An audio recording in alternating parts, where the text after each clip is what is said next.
ఈ చెట్టు నేను కుండీలో పెట్టానండి. ఇలాగా చూడండి ఎన్ని ఫ్లవర్స్, చెట్టు అంతా ఇలా ఉంటుంది. అవుట్ సైడ్ ఉన్నాయండి. అక్కడ కూడా ఇంకో చెట్టు ఉంది, చూపిస్తున్నాను కదా మీకు. అక్కడ కూడా ఒక చెట్టు ఉంది, దానికి కూడా అవుట్ సైడే ఉంటాయండి, కనిపించదు నాకు. ఇది చూడండి, ఇది కూడా అవుట్ సైడే ఉంది. నేను లోపలికి పెట్టి వీడియో తీద్దామని ఇట్లా పెట్టాను. చూడండి అసలు ఎన్ని పూలు ఉన్నాయి, ఇట్లా గుత్తులు గుత్తులుగా ఉన్నాయండి.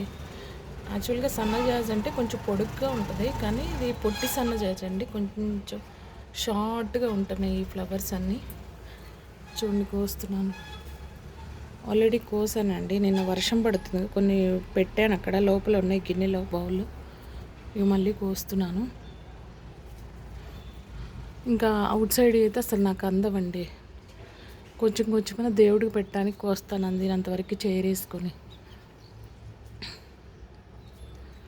ఇది 5-6 మంత్స్లోనే చాలా బాగా పెరిగిపోయిందండి చెట్టు.